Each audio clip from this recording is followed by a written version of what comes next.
वंदे मातरम साथियों। हम पढ़ रहे हैं ट्वेल्थ एग्रीकल्चर। ट्वेल्थ एग्रीकल्चर में हमारा जो पहला चैप्टर है यानी कि या पहले हम समझ लेते हैं कि फसल उत्पादन यानी कि सब्जेक्ट के बारे में। ठीक है, तो हम पढ़ रहे हैं फसल उत्पादन। फसल उत्पादन का चैप्टर नंबर 1 पहला जल निकास जिसे हम कहते हैं इंग्लिश में ड्रेनेज। ठीक है, तो ड्रेनेज का पहला लेक्चर आप लोग ले रहे हैं। हम चाहते हैं कि आप स्टेप बाय स्टेप सारे लेक्चर लें। कई बार छात्र ऐसा करता है कि लेक्चर मिल जाने के बाद वो पहला दूसरा तीसरा पहला चैप्टर दूसरा चैप्टर छोड़कर पांचवें चैप्टर पर कूद जाता है। तो वो क्या करता है कि प्रॉपर सीक्वेंस वाइज जो है चैप्टरों को नहीं समझ पाए। तो जब भी आप चैप्टरों पर ध्यान दें, जिस भी चैप्टर में जाए तो उसके लेक्चर को सीक्वेंस वाइज ही आपको उस पर पढ़ना है। ठीक है, तो उस पर विशेष आपको ध्यान देना है। तो जल निकास का पहला लेक्चर हमारा होने वाला है। ठीक है, हम इसको पढ़ रहे हैं। अगर आप कहीं से भी मध्य प्रदेश में एमपी बोर्ड की तैयारी आप करना चाहते हैं एग्रीकल्चर से, चाहे आप 11th एग्रीकल्चर में हो या 12th एग्रीकल्चर में हो या पीएटी की तैयारी ऑनलाइन करना चाहते हैं, तो आप हमारा एम इंस्टीट्यूट उज्जैन का जो है एप्लीकेशन डाउनलोड कर सकते हैं प्ले स्टोर पर जाकर, जहां पर आपको सारे कोर्सेज की जानकारी उपलब्ध हो जाएगी। ठीक है, चैप्टर था हमारा जल निकास। किसकी बात कर रहे हैं हम? जल निकास की बात कर रहे हैं। तो पौधों की वृद्धि और विकास दोनों ध्यान में देना है। पौधों की वृद्धि और विकास जिस प्रकार जल की कमी से प्रभावित होती है, यानी कि पौधों में अगर पानी नहीं मिलेगा तो पौधा क्या होने लगेगा? मुरझाने लगेगा, सूखने लगता है। ठीक है, ठीक उसी प्रकार जल की अधिकता से भी पौधों की वृद्धि और विकास पर विपरीत प्रभाव पड़ता है। अब इसी का अगर मान लिया जाता है कि अगर कमी हो रही है तो पौधा सूख रहा है, मुरझा रहा है, लेकिन अगर पानी बहुत ज्यादा भी हो गया, अगर ये स्थिति बनती रहती है, एक दिन दो दिन तो ठीक रहता है, लेकिन अगर लंबे समय तक अगर ये स्थिति जो है हमारी फसलों में बनी रहती है तो भी पौधों के अंदर विपरीत प्रभाव पड़ता है। यानी कि पौधा गलने लगता है, जड़ें गलने लगती हैं, पौधे की ग्रोथ कम हो जाती है। सॉरी। तो कभी कभी खेतों में वर्षा या सिंचाई द्वारा आवश्यकता से अधिक पानी भर जाता है, फसलों के विकास पर इसका प्रभाव हानिकारक पड़ता है। ठीक है, तो हम जल निकास की ही बात कर रहे हैं कि जल निकास की यानी कि इसका बहुत ज्यादा आवश्यकता से ज्यादा जब खेतों में पानी भर जाता है तो इसका हानिकारक प्रभाव पड़ता है, हमारी फसलों की उपज भी कम हो जाती है और फसलें भी खराब होने लगती है। ठीक है, तो जैसे ही इसका मतलब ये होता है कि जैसे पौधों के लिए पानी आवश्यक होता है वैसे ही ज्यादा आवश्यक हानिकारक भी होता है, यानी कि जरूरत से ज्यादा पौधे को पानी नहीं चाहिए। तो ये भी आपको ध्यान में देना है। ठीक है, अब क्या होता है परिभाषा में ध्यान दो, जल निकास किसे कहते हैं? परिभाषा। ठीक है, परिभाषा आप देखना कि फसल की पैदावार बढ़ाने हेतु 12वीं बोर्ड के हिसाब से अगर आप तैयारी हमारे साथ कर रहे हैं तो बिल्कुल शब्दों पर थोड़ा सा ध्यान दीजिएगा। फसल की पैदावार बढ़ाने हेतु भूमि की सतह अथवा अधोसतह से अनावश्यक जल को कृत्रिम रूप से बाहर निकालना जल निकास कहलाता है। कृत्रिम रूप से, यहां वर्ड दिया हुआ है कृत्रिम रूप से, क्योंकि जो पानी ऑटोमेटिक बाहर निकल जाता है उसे तो वो तो प्राकृतिक के है ना, उसको आपने नहीं निकाला, वो तो प्राकृतिक के माध्यम से क्या हो गया? बाहर निकल गया। लेकिन जिस पानी को आपने गेती पावड़े से नाली बनाकर बाहर निकाला है उसी पानी को आप क्या कहोगे? जल निकास कहते हैं। आइए एक बार और समझो। फसल की पैदावार बढ़ाने हेतु क्या करने के लिए, क्यों करना है भाई? बताओ मुझे क्यों करना है? पानी ये पानी भरा है तो आपके इतने फुर्सत में हो क्या कि भाई इस पानी को जाओगे और बाहर निकालोगे? भाई हम फुर्सत में नहीं है, लेकिन हमारा नुकसान हो रहा है। क्या हो रहा है कि हमारी फसलें खराब हो रही है। फसलें खराब होगी तो हमारा उत्पादन गिरेगा। तो उस उत्पादन को बढ़ाने के लिए, तो पैदावार बढ़ाने हेतु भूमि की सतह अथवा अधोसतह से अनावश्यक जल को कृत्रिम रूप से बाहर निकालना क्या कहलाता है? जल निकास कहलाता है। ठीक है ना। Drainage is the artificial removal of excess water from the surface or subsurface, ठीक है, surface of surface the land in order to increases crop yield, है ना। तो ये थोड़ा सा इंग्लिश मीडियम वाले छात्र भी थोड़ा सा ध्यान देना, बार बार दो दो लैंग्वेज में पढ़ाना मतलब बहुत ज्यादा लंबा समय खींचना हो जाता है। यह आप बोल सकते हो कि अनावश्यक फालतू जल को खेतों से बाहर निकालना जल निकास कहलाता है। बराबर सीधी सी भाषा में, अगर ज्यादा मगजमारी नहीं करना है तो अनावश्यक यानी कि फालतू जल को खेतों से बाहर निकालना क्या कहलाता है? जल निकास कहलाता है, सीधी सी भाषा में। लेकिन बहुत अच्छा नंबर लाने के लिए बेटा आपको इस पर ध्यान देना पड़ेगा, ठीक है, इस प्रक्रिया पर। आगे समझ में? अगर कोई डाउट आ रहा है तो कमेंट करके बताइए, ठीक है, या थोड़ा सा है ना, किसी भी प्रकार का कोई डाउट आता है तो आप बिल्कुल क्लियर करिए, समय पर कमेंट वगैरह करके बताइए मुझे, तो मैं उस पर जो है ध्यान देकर आपका पूरा डाउट क्लियर करूंगा। अब बात करते हैं जलाक्रांति के कारण, कॉसेज ऑफ वाटर लॉगिंग की बात करते हैं।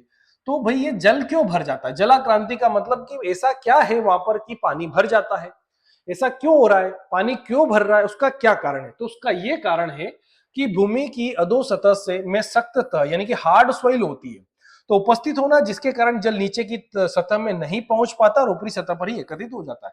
यानी कि जो नीचे वाली भूमि के अंदर 2, 5, 6 फीट गहराई में जो सॉइल होती है बहुत ज्यादा हार्ड होने के कारण पानी जो बहुत ज्यादा रीस कर जमीन के अंदर नहीं जाता है, तो ध्यान रखना अधो सतह का सख्त होना। दूसरा, अधिक वर्षा वाले स्थानों पर जहां जल निकास की छोटे छोटे नाले व नालियां द्वारा सीमित हो जाना, यानी कि भाई आपने अगर भाई सड़क बनाया, पक्की सड़क बनाई, लेकिन आसपास जो है छोटी छोटी नाली बना दी, क्या कर दी, छोटी छोटी नालियां बना दी, तो भाई स्वाभाविक सी बात है कि छोटी नाली होगी तो सड़कों में क्या भरेगा, पानी भरेगा, और ये स्थिति आप सही भी अपने घर के आसपास या कहीं शहर में आप लोगों को देखने को मिल जाता है। तो जब रास्ते पानी निकलने का जो रास्ता होता है वो छोटा छोटा होगा तो पानी तो भरेगा ही, है ना, तो ये आपको ध्यान में रखना। दूसरा, यानी कि जल निकास रास्ते जो होते कैसे होते हैं, छोटे होने के कारण। अगला पॉइंट आता है हमारा कि प्राकृतिक जल निकास मार्ग का सड़क या जेल रेल मार्ग के अवरुद्ध होने से भी जलाक्रांति की स्थिति बन जाती है। कई बार जहां से हाईवे निकलता है, रेल पटरी निकलती है, और हमारा खेत क्या होता है, यहाँ नीचा होता है, तो जब भी गवर्नमेंट ऐसा कोई प्रोजेक्ट लाती है और बनाती है तो वो अपने खेत के लेवल से नहीं बनाती। आप लोगों ने देखा होगा, आप जितनी भी नई सड़कें बन रही है वो सारी सड़कें क्या हो रही है, खेत से 2, 5, 6 फीट ऊपर बन रही। तो जब ऊपर बनेगी तो भाई पानी को क्या कर देगी, वो रोक देगी, जाने आने का रास्ता क्या कर देती है, रोक दिया जाता है। कच्ची नहर, नहर की शाखा एवं जल भरण क्षेत्रों से भारी जल रिसाव के कारण भी जलाक्रांति की स्थिति उत्पन्न हो जाती है। तो क्या होता है, कई बार हमारे खेतों के आसपास से, कि हमारे खेतों के आसपास अगर कोई नहर यहाँ निकल रही है बेटा, तो यहाँ नहर जो होती है पक्की होती है, और पक्की हो या कुछ नहीं हो तो भी यहाँ धीरे धीरे क्या रिसेगा, पानी रिसता रहता है। अब वो पानी रीस कर कहाँ आ रहा है, डायरेक्टली हमारे खेतों में आ रहा है। जब खेतों में आएगा तो हमारी फसलों को क्या करेगा बेटा, नुकसान होगा, क्योंकि हमारे खेतों में जो फसलें हैं उनको 24 घंटे कोई पानी की आवश्यकता नहीं होती है, तो ये रिस कर पानी 24 घंटे वहां पर आ जाता है, तो इस कारण से भी खेतों में क्या हो जाता है, पानी भर जाता है। अगला आता है, चिकनी मृदाओं में जल अवशोषण की क्षमता बहुत कम होती है, क्योंकि जो जितनी भी चिकनी क्ले सॉइल जितनी भी होती है उनमें पानी को सोखने की क्षमता क्या होती है, कम होती है। तो ऐसी मृदाओं में जल कम मात्रा में शोषित कर पाती है, तथा जल की अधिक मात्रा ऐसी मृदाओं की ऊपरी सतह पर जम जाता है ना, ये ध्यान रखना कि ऊपरी सतह पर जम जाता है। तो जो है चिकनी मिट्टी होगी तो वहां भी पानी भरने की संभावना बहुत ज्यादा हो जाती है। अगला, ऐसे क्षेत्रों में जहां पर भूमि में जल स्तर, वाटर लेवल की बात हम कर रहे हैं, वाटर लेवल समझते हो ना, पानी का जो जल स्तर होता है, कहीं जगह बोरिंग लगाया तो भाई 50 फीट पे पानी निकल जाता है, कहीं जगह बोरिंग लगाया तो 200, 500 फीट तक पानी नहीं निकलता है। जहां 50 फीट पे पानी निकल गया वहां का वाटर लेवल क्या होता है, बहुत ऊपर होता है। तो वाटर लेवल ऊपर होता है तो वहां की स्थिति उत्पन्न हो जाती है, तो वाटर लेवल तो पहले से ही ऊपर था और ऊपर से पानी जाएगा, पानी के साथ पानी मिल गया, मतलब क्या हो गया भैया, वो और ज्यादा तक अंदर तक पानी नहीं जा सकता है। तो वाटर लेवल ऊपर होने के कारण भी पानी भरने की संभावनाएं ज्यादा होती है, ठीक है। अब अगला टॉपिक आता है हमारा भाई जल निकास के उद्देश्य। अब ये जल निकास का आपका क्या उद्देश्य है, फिर वही बताया भाई, आप इतने फुर्सत में नहीं हो, अब क्या है भाई, आपका कोई ना कोई इस जल निकास को, खेत में जो भरा हुआ पानी है, ये दिख रहा है ना, ये भरा हुआ पानी है, इसको बाहर निकालने का कहीं ना कहीं आप लोगों का उद्देश्य है। आइए, क्या उद्देश्य है? तो जल निकास का सबसे महत्वपूर्ण और प्रमुख उद्देश्य अभी हम पढ़कर आए थे, क्या करना, उपज को बढ़ाना, प्रोडक्शन बढ़ाना, क्योंकि हमको क्या चाहिए, चाहिए कि नहीं चाहिए, चाहिए ना, तो ये गांधी जी चाहिए, इसीलिए हम क्या करते हैं, उपज बढ़ाने पर ध्यान देते हैं। इंक्रीज क्रॉप यील्ड, ठीक है। भूमि की भौतिक दशा में सुधार करना भैया, जो भी फिजिकल कंडीशंस होती हैं सॉइल की, क्योंकि ज्यादातर लंबे समय तक पानी भरे रहेगा तो चींटी बनने लगेगी, है ना, तो उसको ठीक करने के लिए भी पानी को बाहर निकाला जाता है। भूमि में उचित तापक्रम बनाए रखना, सुटेबल टेम्परेचर, यानी कि टेम्परेचर को व्यवस्थित, क्योंकि पानी भर जाएगा तो सॉइल का टेम्परेचर क्या हो जाएगा, गिर जाएगा, है ना, तो टेम्परेचर को मेंटेन करने के लिए भी हमको क्या करना भैया, पानी को बाहर निकालना है। भूमि में हानिकारक लवणों को एकत्रित ना होने देना। भाई जब भी बारिश का पानी आता है, अगर पानी भरा रहा तो बहुत सारे लवण पानी के साथ आते हैं, वो लवण यहाँ पर क्या होता है, मिट्टी में जमा हो जाते हैं। तो उसे जमा होने से रोकने के लिए भी हमें क्या करना पड़ेगा, पानी को निकालना पड़ेगा। ठीक है, तो ये जल निकास के उद्देश्य हैं। बोर्ड में, बोर्ड के लिए वेरी इंपॉर्टेंट बेटा, ठीक है, बोर्ड के हिसाब से वेरी वेरी इंपॉर्टेंट है, स्टार लगा लेना। ठीक है, अब जैसे ही जितने टॉपिक पढ़ने के बाद जो चीजें बनने वाली है, मैं उनके क्वेश्चंस आप लोगों को पूरे बता दूंगा। ठीक है, क्वेश्चन बताने के बाद जैसे बोर्ड में, जब जैसे बोर्ड नजदीक आएगी तो क्वेश्चन के आंसर सहित तो वापिस से फिर मैं आपकी क्लास लेने वाला हूँ। ठीक है, तो फसलों के लिए कृषि क्रियाएं क्या करना, समय पर करना। जब खेतों में पानी भरा रहेगा तो हम डोरे नहीं चला सकते, हम दवाई नहीं छिटक सकते, हम निंदाई गुड़ाई नहीं कर सकते, तो भाई वो सारा काम समय पर करने के लिए आपको पानी को बाहर निकालना पड़ेगा। लाभदायक जीवाणुओं की क्रियाशीलता में वृद्धि करना। क्या करना, लाभदायक जो जितने भी बैक्टीरिया खेतों के अंदर होते हैं, पानी भर जाने के कारण श्वसन नहीं हो पाती है, तो उनकी क्या करना भैया, क्रियाशीलता में वृद्धि करने के लिए। भूमि को दलदल बनने से रोकना, क्योंकि लंबे समय तक जब खेतों में पानी भरा रहता है तो कीचड़ बन जाता है, वहां मिट्टी कैसी बन जाती है, कीचड़ बन जाती है, तो दलदल से रोकना है, स्वयं कहते हैं हम इसे।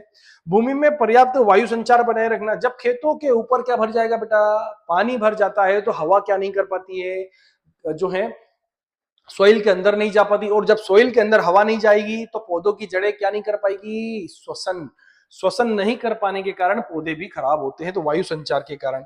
हानिकारक कीटाणुओं को नष्ट करना। जब पानी जहां पर भरा रहता है, गंदा पानी भरा रहता है, वहां तो कीटाणु आते ही आते हैं भैया, तो उनको नष्ट करना भी हमारा उद्देश्य है। तो इनमें से जो भी आपको अच्छे लगे 4-5 उद्देश्य आपको याद करना है और बोर्ड परीक्षाओं के लिए अच्छे से तैयारी करना है। अगर कोई भी डाउट आ रहा है तो भैया मुझे कमेंट करके जरूर क्लियर करना। ठीक है, तो जल निकास की आवश्यकता क्यों पड़ती है, अब अभी ये पढ़ के है। गीली मृदाओं में किसी भी प्रकार की कृषि क्रियाएं नहीं हो पाती। अब कृषि क्रियाएं नहीं हो पाती हैं तो जिससे फसल देर से तैयार होती है, इस अतिरिक्त जल को निकालकर समय पर कृषि क्रियाएं करना। तो हम काय के लिए, समय पर कृषि क्रियाएं करने के लिए, जैसे बुआई वगैरह काम, निंदाई गुड़ाई का काम, ये समय पर करने के लिए हमको पानी निकालने की आवश्यकता पड़ती है। दूसरा होता है, भूमि में नमी अधिक होने पर वायु का संचार खराब हो जाता है। अभी बताया मैंने, वायु का संचार खराब हो जाता है, इससे जड़ों को कोशिकाओं में श्वसन, कार्बनिक पदार्थ विघटन, मृदाओं का, जीवाणुओं की क्रियाशीलता को प्रभावित करता है, तो इसको भी निकालने के लिए परिणाम स्वरूप उपज कम हो जाती है, अतः अतिरिक्त नमी को दूर करना आवश्यक हो जाता है। अगला पॉइंट आता है, मृदा में जल की अधिकता से मृदा का तापमान गिर जाता है। अब हमने पढ़ा कि भाई जल अगर ज्यादा भर जाएगा तो तापमान तो गिरेगा ही गिरेगा, तो अतः फलस्वरूप बहुत सी आवश्यक भौतिक व जैविक क्रियाएं सुचारू रूप से नहीं चल पाती हैं, अतः जल निकास आवश्यक हो जाता है। ठीक है, तो इसके लिए भी हमें जल को निकालना पड़ेगा, इसलिए हमारा जल बाहर निकालना आवश्यक है। उद्देश्य और सारी चीजें एक ही होती है। खड़ी फसलों में अधिक जल के कारण उनके नष्ट होने की संभावना अधिक होती है। बराबर, आप देख रहे हो कि भाई हमारे पास जहां पानी नहीं भरा हुआ है, हमारी फसलें बढ़िया हरी दिखाई दे रही है, लेकिन जहां पानी भर गया है वहां हमारी सारी फसलें क्या हो रही है बेटा, नष्ट हो रही है, खराब हो रही है, तो उन्हें बचाने के लिए भी हमें पानी को बाहर निकालना पड़ेगा। ऐसे क्षेत्र जहां की भूमि चिकनी मृदा युक्त है, वहां की भूमि की ऊपरी सतह पर जल एकत्रित हो जाता है जो फसल को नुकसान पहुंचाता है, अतः जल निकास आवश्यक हो जाता है। अब इसलिए चिकनी मिट्टियों में फसल को नुकसान पहुंचाएगा, इसीलिए हमको क्या करना पड़ेगा, जल की निकासी करना पड़ेगी।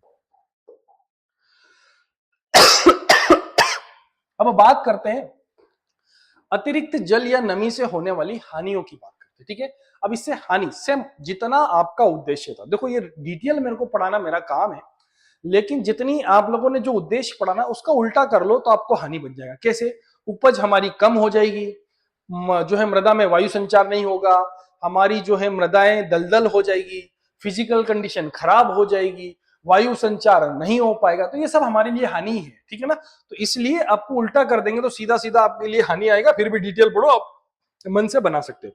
तो वायु संचार में बाधा आती है, मृदा के अतिरिक्त स्थान से जल भर जाने से उसमें वायु प्रवेश के लिए स्थान नहीं रह पाता है, और पौधों की जड़ों की वृद्धि के लिए आवश्यक क्या O2 जरूरी होती है, इसकी अनुपस्थिति से पौधे की वृद्धि क्या हो जाती है, रुक जाती है। तो भाई वायु संचार करने के लिए हमें क्या करना पड़ता है, ये वायु संचार नहीं हो पाता, ये हमारे लिए हानि है।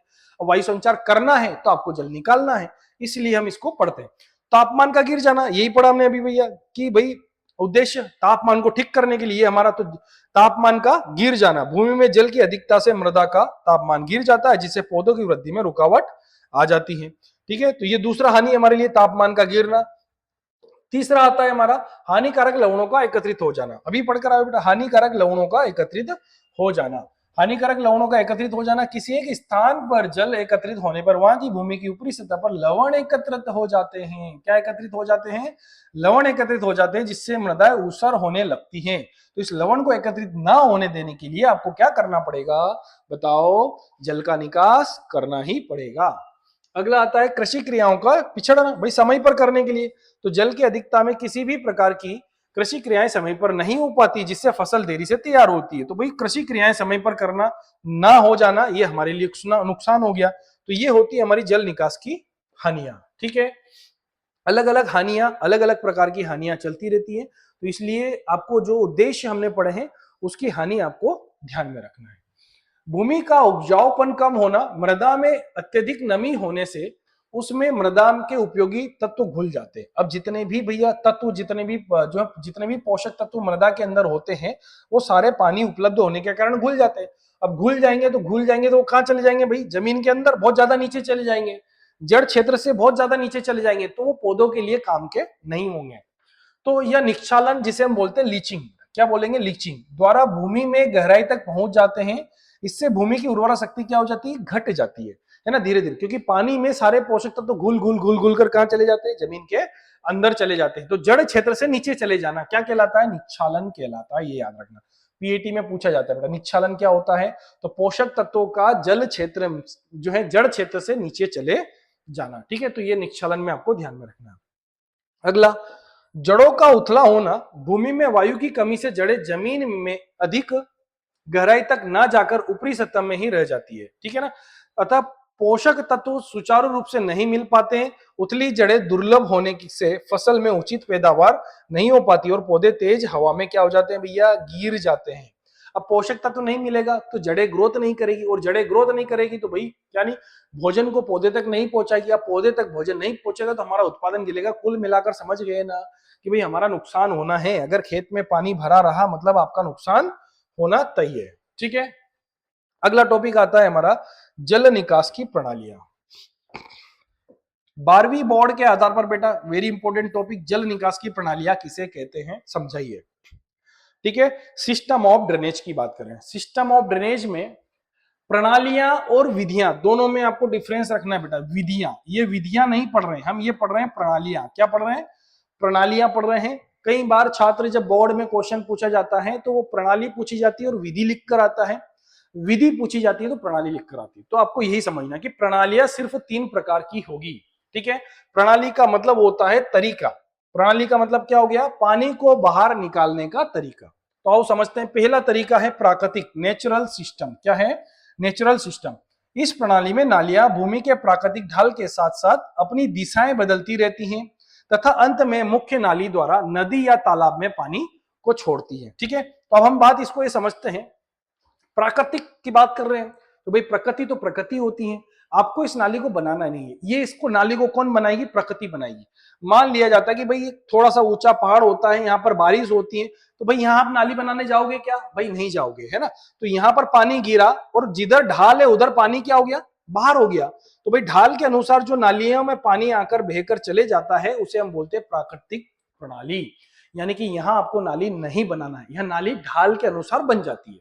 ठीक है, कहीं भी भाई मान लो कि ये मेरा हाथ है, भाई यहाँ पानी टपकाएगा तो इधर ही भगेगा, इधर ऊपर थोड़ी चढ़ेगा। चढ़ेगा क्या? ऊपर नहीं चढ़ेगा ना। तो भाई जिधर ढाल है उधर ही जाएगा पानी, तो हम उसे बोलते हैं प्राकृतिक सिस्टम। क्या बोलते हैं? प्राकृतिक सिस्टम। आया समझ में बेटा? चलो, तो इसे बोलते हैं प्राकृतिक सिस्टम।